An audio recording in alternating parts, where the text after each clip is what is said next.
Good morning, students.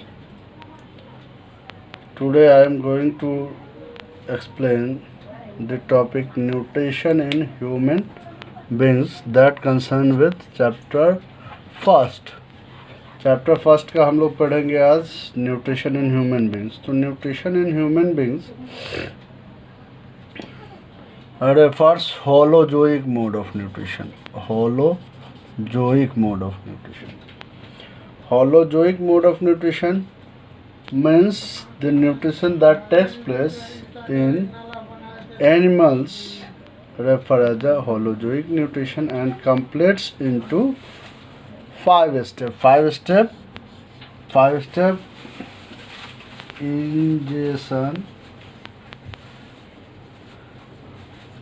ingestion,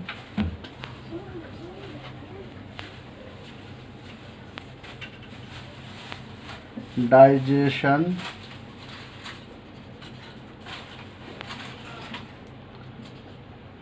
absorption,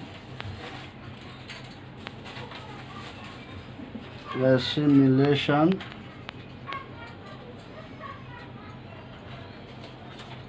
and egestion. These are the five steps: ingestion, digestion, absorption, assimilation, egestion. ये 5 step है। Injection में क्या होगा कि food intake होगा बॉडी के द्वारा, बॉडी जो है वो लेगा। डाइजेशन में कॉम्प्लेक्स सब्सटेंस ब्रेक करेगा सिंपल एंड सॉल्युबल में। एब्जॉर्प्शन में डाइजेस्टेड फूड एब्जॉर्ब होगा स्पेशली स्मॉल इंटेस्टाइन के विल्ली के द्वारा। विल्ली जो है फिंगर लाइक प्रोजेक्शन होता है। Then after assimilation absorb food जो होगा वो टारगेट साइट तक ट्रांसफ़र कर दिया जाएगा मीडियम के थ्रू, चाहे वो ब्लड हो या लिम्फ हो, उसके थ्रू जो है मूव कर दिया जाएगा या ट्रांसफ़र कर दिया जाएगा। Egestion what ever is undigested food is there that is excreted out from the body. This process is known as egestion. Egestion is a special term that refers only removal of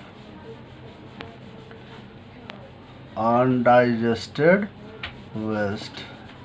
उसको excretion नहीं करेंगे। Excretion क्या है कि vast topic है। Excretion कुछ भी remove होता है जनरली, जैसे कि कार्बन डाइऑक्साइड रिमूव हो जाए बॉडी से, वाटर रिमूव हो यूरिन के फॉर्म में, या फिर जो है ये अनडाइजेस्टेड फूड रिमूव हो बॉडी से, तो ये सारा प्रोसेस जो है एक्सक्रीशन कहलाएगा। लेकिन जो है ना यहाँ पे स्पेशल टर्म है इजेशन। इजेशन कहने का सेंस है कि removal of undigested and unabsorbed food is called egestion. अब देखो कि ह्यूमन बींग्स चूँकि मल्टी सेलुलर ऑर्गेनिज्म, तो मल्टी सेलुलर ऑर्गेनिज्म होने के कारण क्या है,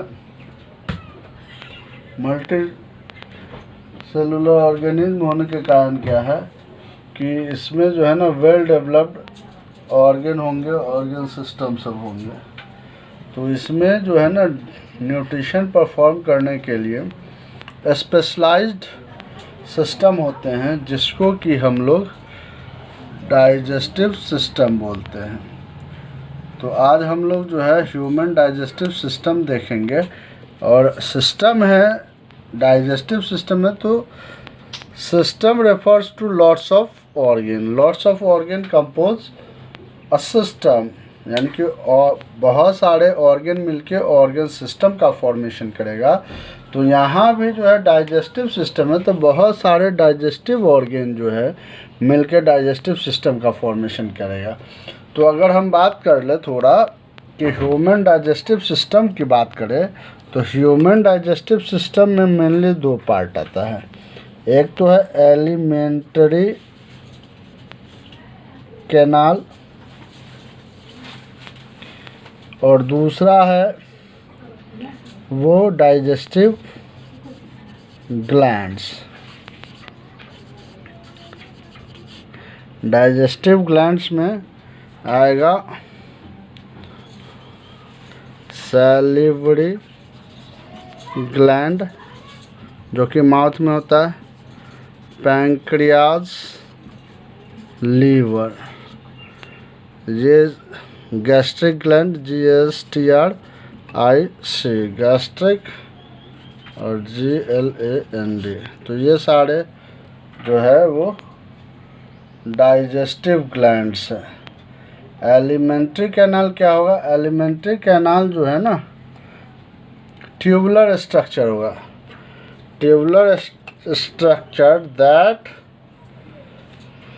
extended from mouth to anus. ये जो ट्यूबुलर फॉर्म है, माउथ से ओसोफेगस, स्टोमक, फिर जो है small intestine, large intestine, rectum और एनस, तो ये पूरा का पूरा जो है स्ट्रक्चर एलिमेंट्री कैनाल कहलाता है। सिंपली कह सकते हो कि ये एंटेरियरली जो एलिमेंट्री कैनाल होता है वो माउथ में ओपन होगा और posteriorly it opens to the anus. ठीक है, यानी कि एक्सटेंशन माउथ टू एनस होगा। अब देखो कि माउथ की बात करें, जिसमें कि हम लोग बात करते हैं पहला बक्कल कैविटी की।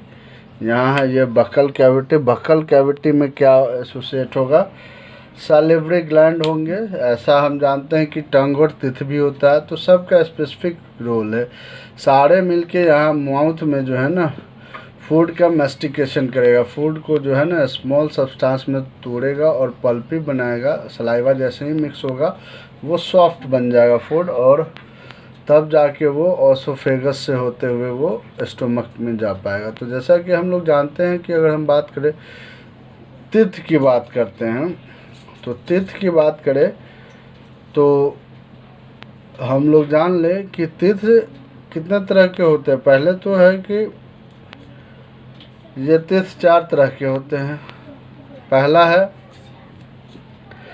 इंसीजर, TEETH, तिथ। तिथ में इंसीजर। दूसरा होगा केनाइन। तीसरा प्रीमोलर और चौथा मोलर। ये 4 तिथ है। इसको तिथ 4 है, देख लो।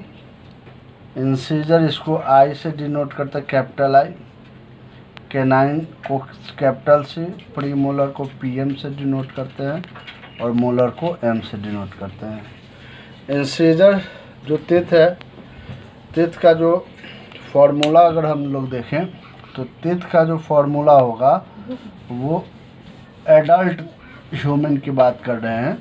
तो एडल्ट ह्यूमन का जो तिथ का फॉर्मूला है 21-23/21 × 2, यानी कि कह सकते हो dental formula, own dental formula. Dental formula 21-23/21 × 2 set, 2 set में होगा ये डेंटल फार्मूला। ह्यूमन बींग्स का ये डेंटल फार्मूला है और वो भी एडल्ट का रूट। अगर इसकी बात कर तो जैसे कि लोअर और अपर जॉ होता है, तो ये मान लो कि एक जॉ है, अपर जॉ ही मान के चलो। इसको बीचों बीच डिवाइड करोगे तो 2 गो होगा इंसीजर, एक जो होगा केनाइन, 2 प्रीमोलर और 3 जो होगा वो मोलर होगा। तो यहाँ देखेंगे तो 2 1 3 2 5 2 7 1 8, 8 इधर और 8 इधर, तो 8 8 16। तो लोअर जो इसको मान के चलेंगे तो लोअर जो में 16 और अपर जो में 16, तो टोटल कितने तिथ हो जाएंगे? 32। ये डेंटल फार्मूला, ये याद रहेगा तो ठीक है, नहीं तो कोई बात नहीं। अपर क्लास के लिए ये सब ज़्यादा दिमाग में रखना है, लेकिन एक्स्ट्रा जानोगे तो कोई दिक्कत भी नहीं है। तो ये सब इसका फॉर्मूला। तो दांत की बात करें तो इंसीजर कटिंग का काम करता है, फ्रंट टेथ होता है, फ्रंट टेथ जो होगा वो इंसीजर होगा, कटिंग का काम करेगा। सेब ये सब कट करते हैं या किसी को दांत भी काटते हैं तो वो इंसीजर का काम में। फिर केनाइन है, तो केनाइन जो है ना, canine teeth are sharper in the carnivorous animal. तो जनरली हम लोग जो है फूड का टीयरिंग और वियरिंग, किसी चीज़ को जैसे कि लेग पीस जब हम खाते हैं तो किनारे लेग पीस को दबाते हैं तब जाके खींचते हैं, ठीक है। तो किसी चीज़ को फाड़ना होता है तो दांत से दबाते हैं किनारे से तब फाड़ते हैं, तो इसका मतलब वो जो है केनाइन है, कॉर्नर पे पॉइंटेड टीथ होगा। अब देखो उसके बाद प्रीमोलर, मोलर जो है वो ग्राइंडिंग और क्रशिंग का काम करेगा। तो ये जो रहा बात इसका टीथ का। अब टंग की बात करें तो टंग जो है मस्कुलर ऑर्गन है जो कि फूड के मूवमेंट को अलाउ करता है। अब है सैलिवरी ग्लैंड माउथ में होता है, ज़्यादा हम कुछ नहीं बता रहे हैं एनसीईआरटी बेस्ड है। तो सैलिवरी ग्लैंड माउथ में होता है तो वो सलाइवा सिक्रेट्स करेगा, सलाइवा सिक्रेट्स करेगा। तो सलाइवा क्या करेगा, सैलिवरी ग्लैंड ये सिक्रेट्स करेगा सलाइवा। सलाइवा में सलाइवा क्या करेगा,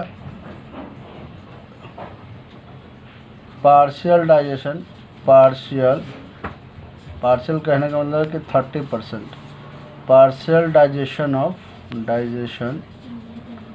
ऑफ स्टार्च, स्टार्च का पार्शियल डाइजेशन करता है, यानी कि स्टार्च का पार्शियल डाइजेशन ऑफ स्टार्च। कितने परसेंट स्टार्च जो है वो माउथ में डाइजेस्ट हो जाएंगे, तो 30%, यानी कि पार्शियल डाइजेशन। और माउथ में क्या होता है, फूड का मेस्टिकेशन होता है, इनकी फिजिकल डाइजेशन भी होता है। क्वेश्चन हो सकता है from which part of the digestive system digestion start. तो माउथ में ही स्टार्ट हो जाता है फिजिकल और केमिकल में पार्शियली स्टार्च का डाइजेशन होगा, और इसमें माउथ में जो है फिजिकल डाइजेशन होगा, यानी कि लार्ज मॉलिक्यूल्स, स्मॉल मॉलिक्यूल्स, यानी कि रोटी के टुकड़े जो है बड़े टुकड़े जो है छोटे टुकड़े में माउथ में ही कन्वर्ट होंगे। तो ये है, तो यहाँ से सलाइवा जैसे ही मिक्स होगा तो वो फूड पल्पी हो जाएगा और वो जो है वो मूव कर जाएगा स्टमक में। स्टमक में जो मूव करेगा, स्टमक में ये मूव करेगा, यहाँ से फूड आएगा ओसोफेगस से स्टमक में। तो ये ओसोफेगस में रिदमिक कॉन्ट्रैक्शन और रिलैक्सेशन होगा, जिससे कि फूड धीरे धीरे स्टमक में आएगा। तो ये जो रिदमिक कॉन्ट्रैक्शन और रिलैक्सेशन होगा ओसोफेगस का, उसको हम लोग बोलते हैं, उसको हम लोग बोलेंगे सिंपली पेरिस्टालिसिस या पेरिस्टाल्टिक मूवमेंट बोल सकते हैं, मूवमेंट, या फिर इसको हम लोग बोलते हैं पेरिस्टालसिस। इसको ध्यान में रखोगे, क्वेश्चन आता है व्हाट इज पेरिस्टालसिस। तो rhythmic contraction and relaxation of oesophageal wall is called peristalsis. तो ये सारी बातें हैं इसकी। अब जो है हम बात कर दे, इसमें हम बात करेंगे स्टोमक की बात करेंगे। तो स्टोमक में जो फूड आया, तो स्टोमक में गैस्ट्रिक ग्लैंड होता है, गैस्ट्रिक ग्लैंड होता है इनर वॉल में, ठीक है। तो इनर वॉल में गैस्ट्रिक ग्लैंड होता है, तो गैस्ट्रिक ग्लैंड क्या करेगा, गैस्ट्रिक जूस रिलीज करेगा। Gastric gland releases gastric juice. Gastric gland कहाँ होगा, स्टोमक में, याद रखोगे। तो ये सिक्रेट्स करेगा गैस्ट्रिक जूस। गैस्ट्रिक जूस जो कॉम्बिनेशन है वो 3 चीज़ का है, HCl, पेप्सिन, ये पेप्सिन और म्यूकस। HCl यानी कि हाइड्रोक्लोरिक एसिड। हाइड्रोक्लोरिक एसिड क्या करेगा कि ये फूड के साथ जो भी जर्म्स होगा उसको मारने का काम करेगा और एसिडिक मीडियम क्रिएट करेगा स्टोमक के अंदर। तभी जाके पेप्सिन जो है वो प्रोटीन का डाइजेशन करेगा। यानी कि प्रोटीन जो है वो प्रोटीन डाइजेस्टिंग एंजाइम है जो कि एसिडिक मीडियम में ही प्रोटीन का डाइजेशन करेगा। अब म्यूकस क्या करेगा, तो एक्सेस सिक्रेशन जो HCl का होगा उससे स्टमक के इनर वॉल को प्रोटेक्ट करेगा। म्यूकस लुब्रिकेशन प्रोवाइड करता है, ठीक है। तो ये फंक्शन है। क्वेश्चन होता है what is the function of pepsin. तो यहाँ ध्यान रखोगे कि pepsin is the protein digesting enzyme and it digest protein in the presence of acidic medium. क्योंकि आगे देखेंगे कि ट्राइप्सिन जो कि पैंक्रियाज के द्वारा रिलीज होता है वो भी प्रोटीन का डाइजेशन करता है, लेकिन वो बेसिक मीडियम में डाइजेशन करता है। तो अभी अब हम लोग थोड़ा जो है बात कर ले, इसकी बात करते हैं, पैंक्रियाज की बात करते हैं। तो पैंक्रियाज जो सिक्रेट्स करेगा वो pancreatic juice, pancreas secretes pancreatic juice. तो पैंक्रियाटिक जूस में भी 3-4 कंपोनेंट होंगे। पैंक्रियाज PANCREAS, पैंक्रियाज सिक्रेट्स करेगा पैंक्रियाटिक जूस। देखो ये पैंक्रियाज जो है ना, इस पे हम लोग चर्चा ज़्यादा करेंगे। पैंक्रियाज जो है वो डुअल ग्लैंड है, एक्सोक्राइन एंड एंडोक्राइन ग्लैंड। अभी हम लोग जानते हैं पैंक्रियाटिक जूस सिक्रेट्स करेगा तो एक्सोक्राइन, और अगर वो इंसुलिन सिक्रेट्स करेगा तो एंडोक्राइन। इंसुलिन इस सब का भी फंक्शन आगे के क्लास में पढ़ेंगे हम लोग। अभी पैंक्रियाटिक जूस समझो कि ये एक्सोक्राइन की तरह और एंडोक्राइन दोनों की तरह वर्क करेगा। ऐसे 8 में पढ़े होगे, और नहीं पढ़े हो तो यहाँ हम लोग पढ़ेंगे आगे के चैप्टर्स में। यहाँ पे पैंक्रियाटिक जूस 3 चीज़ का कॉम्बो होगा, 3 चीज़ का कॉम्बो। एक तो होगा वो अमाइलेज, यानी कि एक तो होता है सैलिवरी अमाइलेज।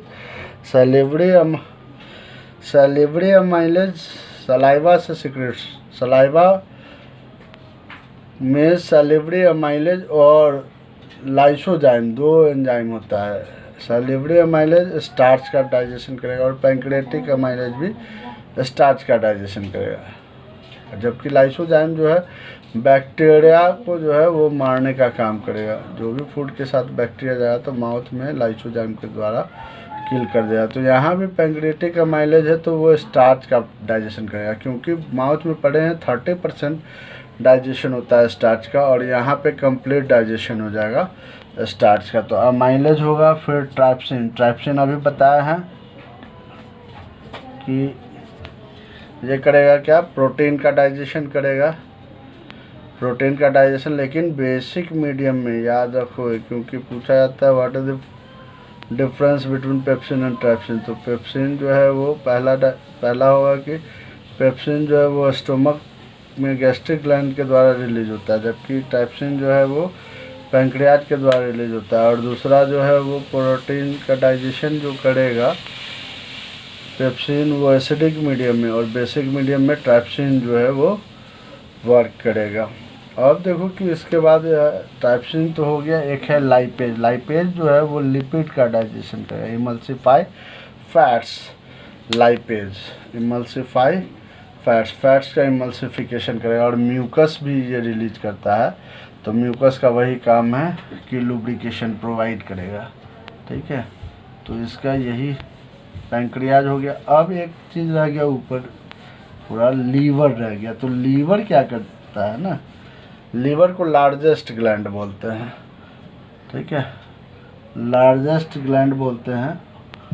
और ये जो है याद रखोगे, लार्जेस्ट ग्लैंड पूछा जाए तो लीवर क्या करता है कि बाइल जूस रिलीज करेगा, बाइल जूस रिलीज करेगा। और इसमें कोई जो है वो डाइजेस्टिव एंजाइम नहीं होता, फिर भी ये एसेंशियल है, क्योंकि ये फैट्स को तोड़ने का काम करता है, इमल्सिफाई करने का काम करता है, छोटे छोटे टुकड़े में तोड़ने का काम करता है। और ये जो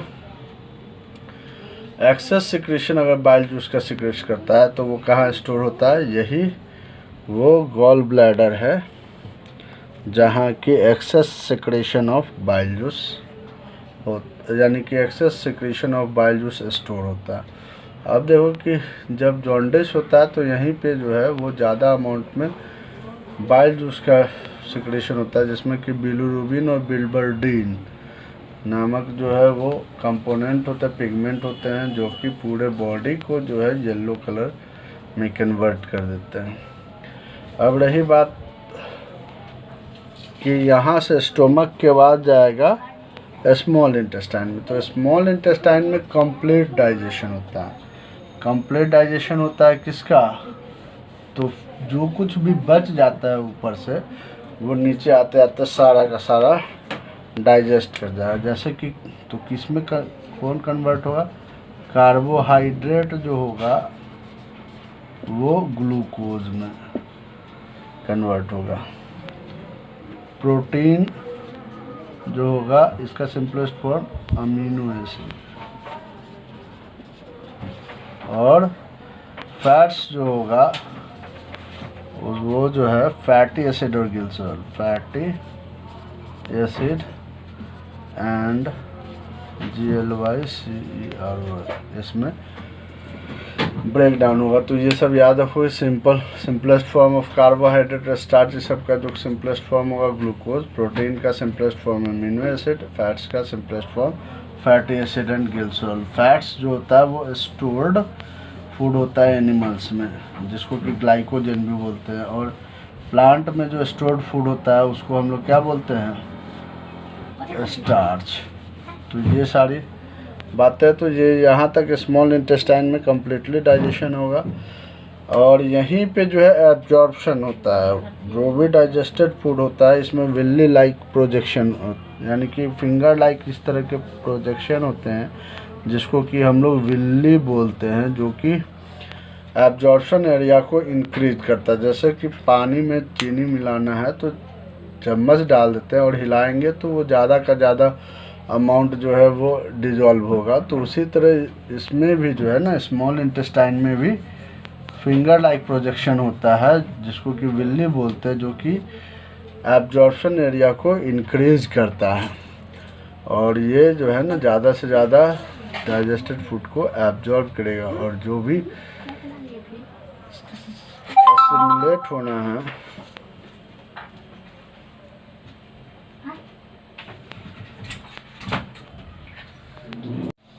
हाँ, तो सारे फूड जो है वो डाइजेस्ट कर जाएंगे स्मॉल इंटेस्टाइन में, और जो भी अनडाइजेस्टेड फूड होंगे वो मूव कर जाएंगे लार्ज इंटेस्टाइन। लार्ज इंटेस्टाइन में क्या होगा कि वाटर का एब्जॉर्प्शन होगा और फेसेस का फॉर्मेशन होगा, और वो फेसेस जो होंगे, स्टूल जो होंगे, वो स्टोर होंगे रेक्टम में, और रेक्टम में तब तक स्टोर होंगे जब तक कि एनस के द्वारा ये बाहर ना निकाल दिया जाए। वर्मी फॉर्म ऑफ अपेंडिक्स जो है वो वेस्टिजियल ऑर्गेन है, यानी कि जनरली जो है इसको निकाल के हटा भी दिया जाता है, इसका कोई यूज नहीं है। विजडम टीथ और वर्मी फॉर्म अपेंडिक्स दोनों ही जो है वेस्टिजियल ऑर्गेन है। ठीक है, तो इतना ही है। अब हम लोग नेक्स्ट क्लास में नेक्स्ट टॉपिक पढ़ेंगे respiration. Thank you, have a nice day.